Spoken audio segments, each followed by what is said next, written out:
Ketika mendengar nama penjajah di Nusantara, kebanyakan orang mungkin akan langsung menjawab Belanda. Jawaban itu memang tidak sepenuhnya keliru, namun bagaimana kalau pertanyaannya kita ubah sedikit? Apakah Belanda benar-benar bangsa Eropa pertama yang menguasai wilayah di Nusantara? Atau selama ini ada bagian sejarah yang jarang kita bicarakan?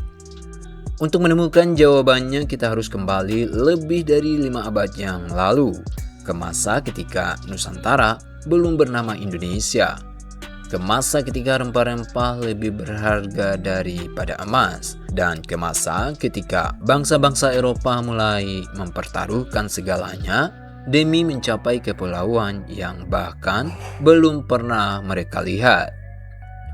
Pada akhir abad ke-15, Nusantara bukanlah sebuah negara. Wilayah ini terdiri dari puluhan kerajaan besar dan kecil yang berdiri sendiri.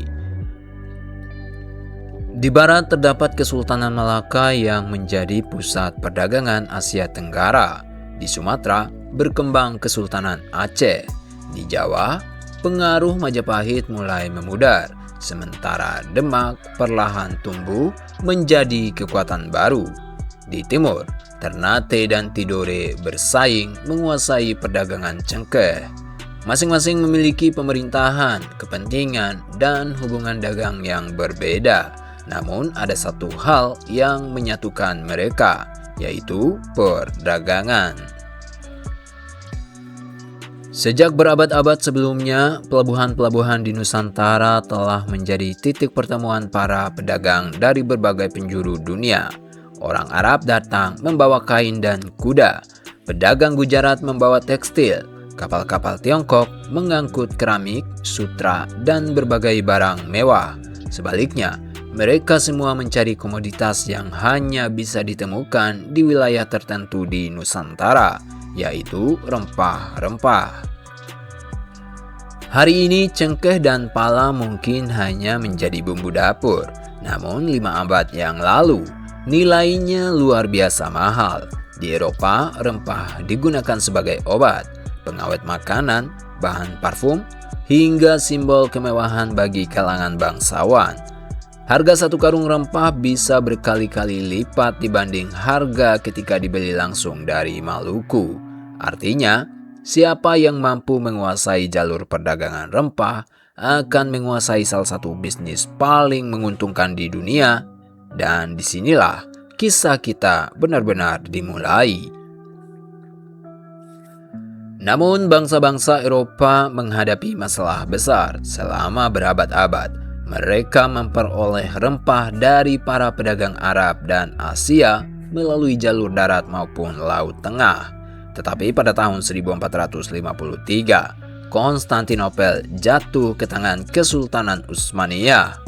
Peristiwa ini tidak membuat perdagangan langsung berhenti, tetapi mengubah keseimbangan jalur perdagangan dan mendorong kerajaan-kerajaan Eropa mencari rute laut langsung menuju sumber rempah agar tidak lagi bergantung pada perantara. Dan satu kerajaan kecil di ujung barat Eropa melihat peluang itu lebih cepat daripada yang lain, namanya Portugis. Di bawah perlindungan keluarga kerajaan Portugis, ekspedisi demi ekspedisi mulai dikirim menyusuri pantai Afrika. Tujuannya bukan sekedar menemukan wilayah baru, mereka sedang mencari jalan laut menuju Asia. Perjalanan itu memakan waktu puluhan tahun, banyak kapal tenggelam, banyak awak yang tidak pernah kembali. Namun akhirnya, pada tahun 1498, seorang pelaut Portugis bernama Vasco da Gama berhasil mencapai India melalui Tanjung Harapan di Afrika Selatan. Untuk pertama kalinya, bangsa Eropa menemukan jalur laut langsung menuju Asia. Dan sejak saat itu, arah pelayaran mereka tidak lagi berhenti di India. Mereka terus bergerak ke timur, menuju tempat yang selama ini mereka dengar dari cerita para pedagang. Tempat yang menghasilkan rempah terbaik di dunia, yaitu Nusantara. Namun Portugis tidak datang sebagai wisatawan, mereka datang membawa kapal perang, meriam, dan ambisi untuk menguasai perdagangan rempah. Pertanyaannya sekarang, kemana mereka pertama kali menyerang? Dan apakah disinilah awal penjajahan Eropa di Nusantara dimulai? Tahun 1509, Portugis pertama kali mencoba menjalin hubungan dagang dengan Kesultanan Malaka. Namun hubungan itu tidak berjalan mulus. Penguasa Malaka mulai curiga terhadap tujuan kedatangan mereka. Ketegangan meningkat. Beberapa awak Portugis ditangkap. Sisanya berhasil melarikan diri kembali ke India. Bagi Portugis, peristiwa itu bukan akhir, justru menjadi alasan untuk kembali dengan kekuatan yang lebih besar. 2 tahun kemudian, tepatnya pada tahun 1511, Gubernur Portugis di India, Alfonso de Albuquerque, memimpin armada besar menuju Malaka. Kali ini mereka tidak datang untuk berdagang. Mereka datang membawa meriam, membawa pasukan, dan membawa satu tujuan: menguasai Malaka. Pertempuran berlangsung sengit setelah beberapa kali serangan. Akhirnya Kesultanan Malaka berhasil dikalahkan pada Agustus 1511. Kota pelabuhan terbesar di Asia Tenggara resmi jatuh ke tangan Portugis. Setelah kemenangan itu, Portugis segera membangun benteng yang dikenal dengan nama A Famosa. Benteng ini bukan sekedar bangunan pertahanan, melainkan simbol bahwa Portugis mulai membangun kekuasaan tetap di kawasan tersebut. Dan dari Malaka, mereka mulai mencari satu tujuan yang lebih penting lagi, yaitu Kepulauan Rempah. Berdasarkan informasi para pedagang lokal, sumber utama cengkeh berada jauh di timur, di wilayah yang kini dikenal sebagai Maluku. Maka Portugis kembali mengirim ekspedisi. Beberapa tahun kemudian, mereka tiba di Ternate. Saat itu, Kesultanan Ternate sedang bersaing dengan tetangganya, Kesultanan Tidore. Persaingan ini dimanfaatkan Portugis. Mereka menawarkan bantuan militer kepada Sultan Ternate. Sebagai imbalannya, Portugis memperoleh hak berdagang, membangun benteng, dan menempatkan pasukan. Sekitar tahun 1522, Portugis mulai membangun benteng São João Baptista di Ternate. Benteng ini menjadi salah satu pusat kekuatan Portugis di Maluku, dan disinilah mereka berusaha mengendalikan perdagangan cengkeh. Namun, hubungan Portugis dengan Ternate tidak selalu berjalan baik. Semakin lama, campur tangan Portugis dalam urusan politik kerajaan semakin besar. Mereka tidak lagi hanya berdagang, mereka mulai mempengaruhi pergantian penguasa, mengatur perdagangan, bahkan ikut menentukan arah politik kerajaan. Akibatnya, hubungan yang awalnya berupa kerjasama perlahan berubah menjadi konflik. Perlawanan mulai muncul. Salah satu tokoh yang paling dikenal adalah Sultan Hairun. Pada tahun 1570, Sultan Hairun dibunuh dalam sebuah perundingan oleh pihak Portugis.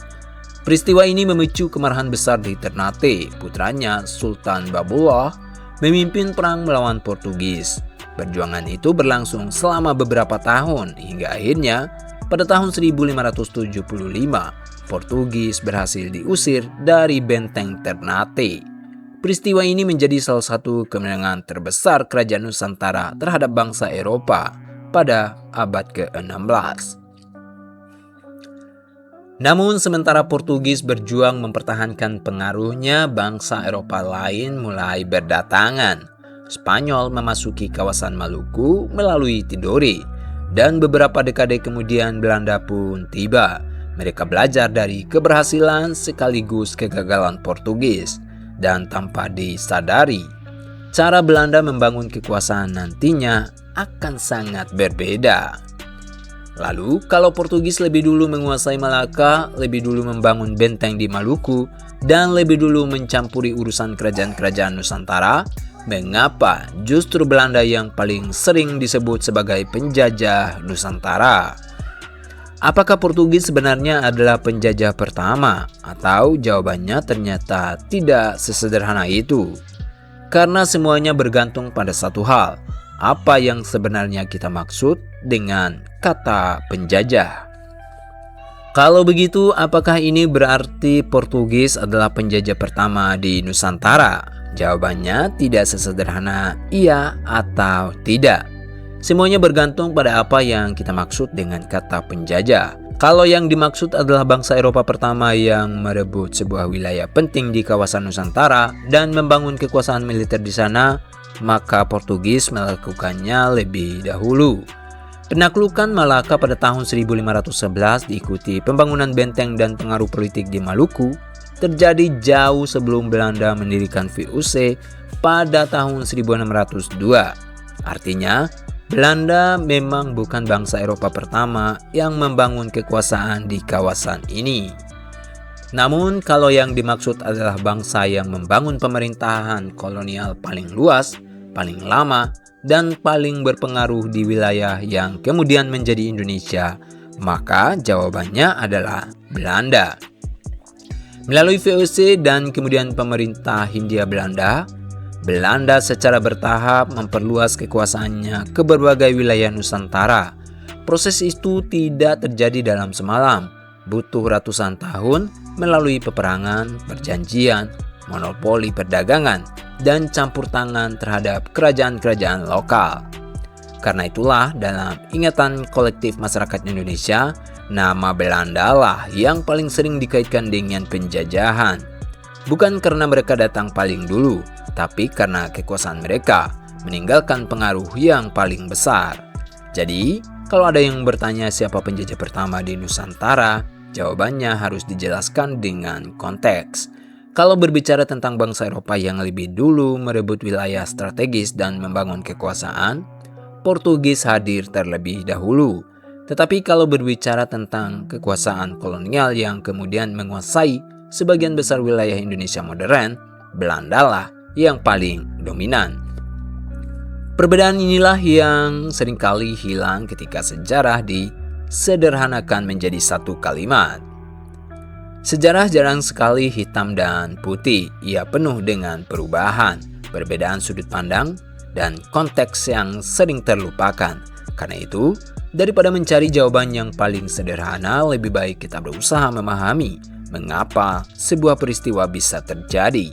Sebab, memahami sejarah bukan hanya tentang mengetahui siapa yang datang lebih dulu, tapi memahami bagaimana keputusan-keputusan pada masa lalu membentuk dunia yang kita kenal hingga hari ini. Kalau menurutmu video ini menambah sudut pandang baru tentang sejarah Nusantara, jangan lupa dukung Kalawara Media dengan menekan tombol subscribe. Karena masih banyak kisah sejarah lain yang akan kita telusuri bersama. Sampai jumpa di perjalanan sejarah berikutnya.